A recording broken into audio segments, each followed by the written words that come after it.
dapat na itong balunon to ng kabuntagon. Magkaroon lang taong gitawag na breakthrough sa Bisaya, kagawasan, kalampusan, kadaugan. Kung na ay kalinaw ang atong kasing-kasing. Kung saan man nato na nga maguntag kalinaw, ingat pa sa atong natunan kanina nga atong let go o atong dalon sa tilan ni Jesus kanang kabuntagon ang tanan nato nga mga kabalaka. Kasi kung dili nato na iduol nato sa Ginoo ang atong mga kabalaka, walay kalinaw, tama? Pag wala na'y kalinaw, musulod na din ang pagduha-duha. Pag wala na'y kalinaw, musulod ang pagduha-duha, ang sunod sa pagduha-duha, musugod na putang palayo diha sa ilan sa Ginoo. Pag moabot na pod nga nana kay pagduha-duha, nagpalayo na ka. Wala na dahil kang paisalig diha sa Ginoo. Undang naging kang simpa o pangalagad sa iya. Kay batiun naman nimo ang kaluya o kakapoy. Pero karon na kabuntagon, kung gusto ta nga dalon sa Ginoo sa pultahan sa atong mga kalampusan, kagawasan, una gyud mahimutang mapasalamaton. Ikaduha, tangtangon ng pagduha-duha. Ikatulo, saligi o balik ang Ginoo nga karon nga tuig na ay buhaton ang Ginoo nga wala pa nimo sukan na sinati sa imong kinabuhi. Amen. Sa mga estudyante, trust in the Lord with all of your heart. Now sa inyong pag-eskwela, that one day mahimo mong mga professionals, breakthrough natin yung paeskwelahon mo sa inyong mga ginikanan. Mahimo mong mapasalamaton that your parents, inyong mga ginikanan, nagsakripisyo sa inyo ha, pagpanarbaho, pag-atiman sa inyo ha, pag-atiman. Sa mga ginikanan, mahimo mong masaligon, kanunay sa Ginoo nga. Inyong pagpaningkamot, dili masayang para sa inyong mga anak. So nagtuog ko nga, ang sikreto sa breakthrough o kanang minsan pagbalik ito sa sitwasyon sa Ginoo sa itong mga kinabuhi. Usa nga dili gid ka mobiya sa pagpangalagad o pagtuo. Usa pod atong dawaton balik si Jesus Christ. Atong itong ang kunon nga makasasala ta og nagkulang ta sa iya sa 2025 na pailayo ta diha sa iyang presensya. O karon na kabuntagon sugdan nato nga kunot nga nakasalata, nahilayo ta sa iyahan, nahimutang bakakon, nahimutang unfaithful sa Lord, ito ng kabuntagon, i-renew na to ang atong pagsalig nga to sa iyahan. So, ako mong gihangyo nga mupiyo, musunod mo ani nga mga pag-ampo. Amahan nga langit nun, nagaduol ako kanimo, nini nga kabuntagon.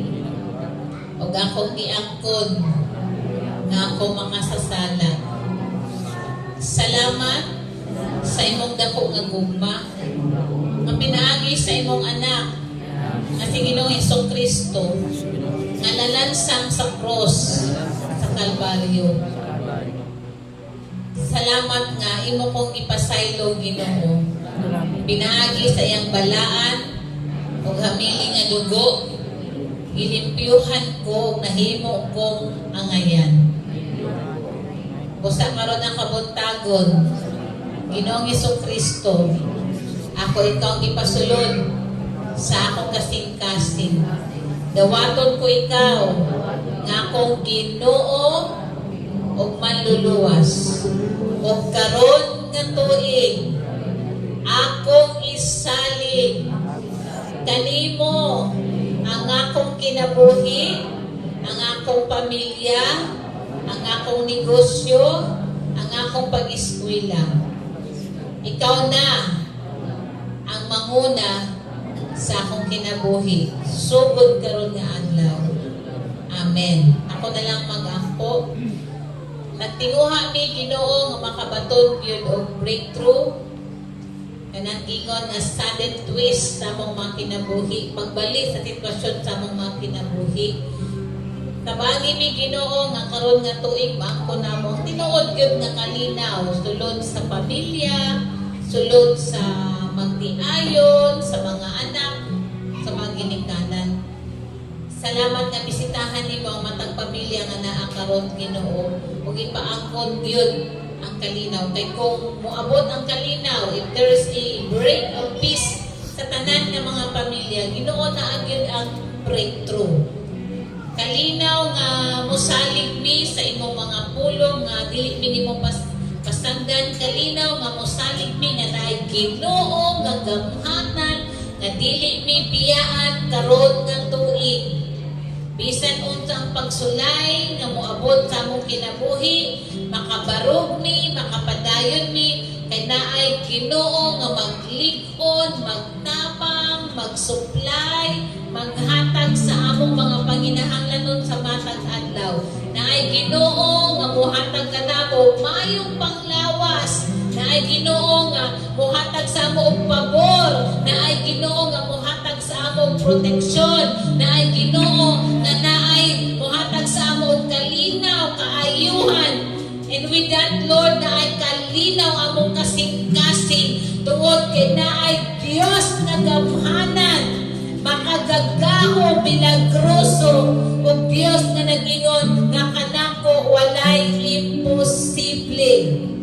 Usa Ginoo, ang kalinaw nga naa karon kanamo, mo ni ang kalinaw nga magtulod sa amo nga excited me karon nga tuig tungod kay naay mga butang nga wala pa sukad-sukad namo nasinati ug among masinati karon nga tuig pinaagi sa imong gahom, pinaagi sa imong tabang, pinaagi sa imong kaluoy, pinaagi sa imong pagkamaayo.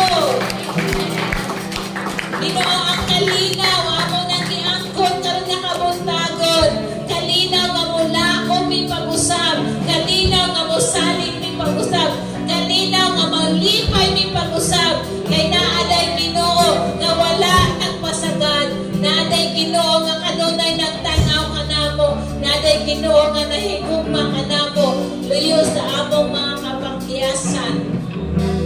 Usa Lord ang tanan na nakaroon ng kabuntagon, ipaabot ang kalinaw sa ilang mga kasing-kasing, and this peace Lord kini kakalinaw magtulod ngadto sa among puntahan, sa among breakthrough, sa among kabaguhan, sa among kagawasan, sa among kalipay.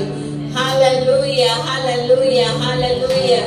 And the peace of God that surpasseth all understanding, mabatunan sa kada usa, ang kalinaw magikan sa Ginoo, maangkon sa kada usa. Come on, receive your peace. Ang unang kalinaw, ang unang kalinaw.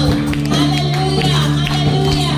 Lord, among giangko katong mga naay mga anxiety disorder, katong mga naay kabalaka, katong may mga depression, karon na kabuntagon, among giangko, among sila ipataas kanimo, that the peace of God will heal their anxiety, that the peace of God will heal their depression, that the peace of God that surpasses all understanding will heal their mind, their heart. And we say no to anxiety. We say no to depression in the name of Jesus. Lord, ang great na plan sa mga batanon, sa mga babae, Lord, na naka-experience of anxiety, mga kabalaka, na nang dili makatulog magabi, na mga insomnia, Lord, we rebuke the spirit in the mighty name of Jesus. And let the peace of God, let the peace of God, let the peace of God ilang mabatanan, Ginoo. And Lord, na I breakthrough from anxiety to happiness, from depression to liberty. Lord, any sicknesses and diseases, Lord, even Ginoo, kanang sakit sa dili maayo nga panghuna-huna, amo nang ibadlong sa mga pamilya sa pangalan ni Jesus.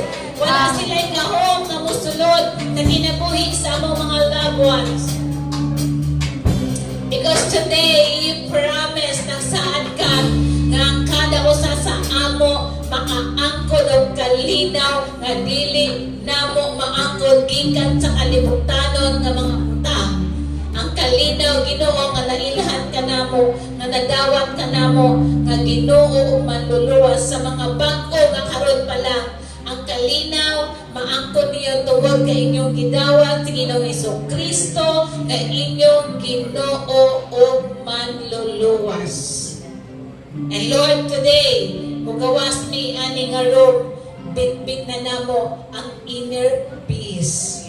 Naamay problema sa among palibot pero na ay inner peace. Naamay mga kakulangon pero na ay inner peace. Naamay mga balatian pero na ay inner peace. Because that peace, Lord, will lead us to the door of our breakthrough.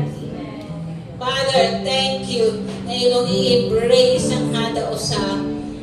And salamat nga mga mahal ka sa mga babae o lalaki na walay biological na mga father.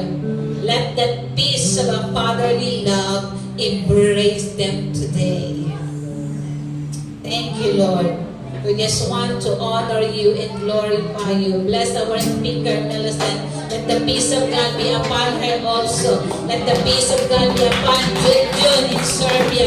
Let the peace of God be upon Jason and Ioana. Let the peace of God be upon